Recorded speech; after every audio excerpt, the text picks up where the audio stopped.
2, 1. Salut, salut! Allez, aujourd'hui un épisode pour vous expliquer comment réussir Belle-Île en trail. C'est cadeau, c'est offert par la maison, par le parrain d'épreuve que je suis et surtout par l'athlète qui a fait un paquet de fois ce tour de l'île. Pour ceux qui ne courent pas Belle-Île, c'est l'occasion d'évoquer la stratégie qui vise à faire dans une course, plusieurs courses, et qui me paraît toujours assez efficace. Alors pour cette course Belle-Île en trail, il y a 80 km, il y a 4 ravitaux. Mais moi, j'ai découpé ça en 8 tronçons pour faire ce tour. Donc j'ai 8 courses à faire ce jour-là. Alors 90 divisé par 8, ça donne plutôt des étapes accessibles, même quand on est en galère. Mais en fait, c'est pas 8 étapes de 10, c'est surtout des étapes de plus en plus courtes, plus j'avance dans la journée, pour que si je suis en galère, je trouve un objectif à très court terme. Voilà, et puis c'est aussi découpé en 8 parce que chaque étape correspond à une attitude ou une vigilance à avoir par rapport à la course, au terrain. Et donc je vous explique tout ça en détail. Allez, c'est parti. Alors la première étape, j'ai fait simple, elle va jusqu'à Logmaria, au ravito 1. C'est le départ, il fait nuit, c'est joli, on voit le soleil se lever. On est dans du monotrace et du up-down très rapidement. On a des jambes, on profite.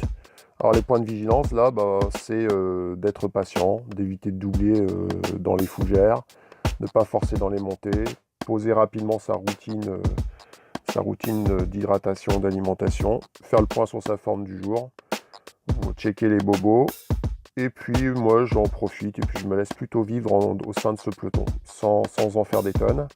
Mais par contre quand j'arrive à Logmaria, je check mon temps de passage, ce qui me permet de mesurer sur quelle base je suis parti.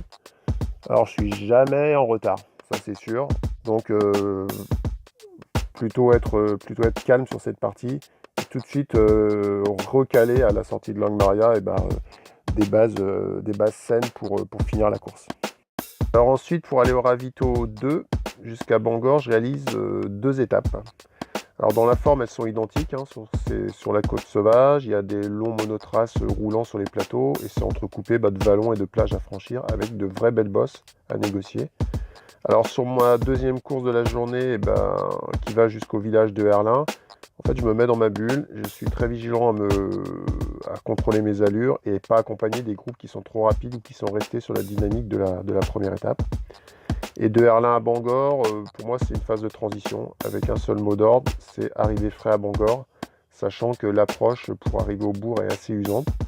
Et puis avec toujours cette idée en tête que lorsque je vais quitter ce ravito, à la bifurcation 80-45, faut pas que j'ai l'envie de me dire que j'aurais dû faire le 45 ce jour-là. Ma quatrième étape, c'est de quitter Bangor, de rejoindre le sémaphore, la Thalasso et puis le phare de l'île. Ça, c'est la section que je déteste le plus sur le parcours. Parce que tu es au milieu de nulle part, que le palais c'est encore loin, et que souvent c'est cette section qui va te donner la température de la journée. Et donc, il y a une pointe d'appréhension à connaître le verdict. Pour moi, la course, elle commence là, et que jusque-là, on a pu faire illusion. Par contre, pas après. Après, c'est le chantier. Vous vous souvenez la vidéo piano met tout le temps? C'est là qu'il faut l'appliquer. Des longues parties courantes, usantes, interminables. On passe par Anterre et le ravito 2, mais on s'en fout parce que juste avant, juste après, c'est la même chose. Donc on s'arrête juste faire le point d'eau, mais on garde la même attitude. Et tant qu'on n'a pas vu le golfe de Belle-Île, on n'arrête pas. Alors l'étape 6, c'est une étape courte. Elle va du golfe jusqu'à Sauzon, en passant par la pointe des Poulains. Courte, on reprend du sentier côtier et puis l'occasion déjà d'anticiper son ravito, de checker ce que l'on aura besoin et puis de faire un moment de relâche avant l'étape 7 qui est encore compliqué avant de rentrer au palais.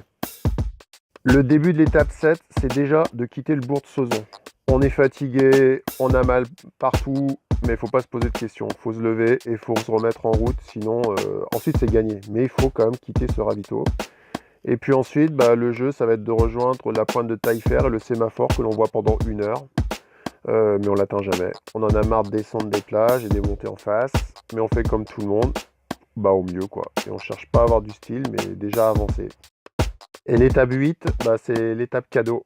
C'est l'étape, une fois qu'on a passé le sémaphore, on va dans la citadelle Vauban, on traverse le palais, on file sur la ligne d'arrivée. C'est l'étape courte sur laquelle il faut profiter. Alors forcément, on dit qu'on fera plus jamais ce tour parce que c'est trop dur, on dit qu'on n'est pas fait pour l'ultra, on dit plein de choses.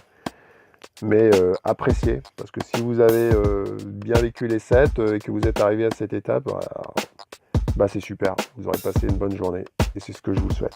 Allez, ciao!